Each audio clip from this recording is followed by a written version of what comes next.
program.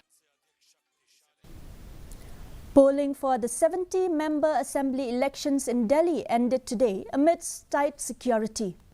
President Draupadi Murmu, Chief Justice of India Sanjeev Khanna, Union Ministers Dr. S. Jaishankar and Delhi Chief Minister Atishish Singh were among the first to cast their vote for the Delhi Assembly polls. A total of 699 candidates are in the fray.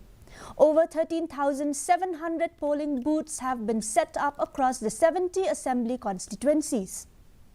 Addressing the media after casting his vote for the Delhi Assembly elections at the North Avenue polling booth in New Delhi, Vice President Jagdeep Dhankar said that voting is fundamental to all rights and there is no bigger right than this.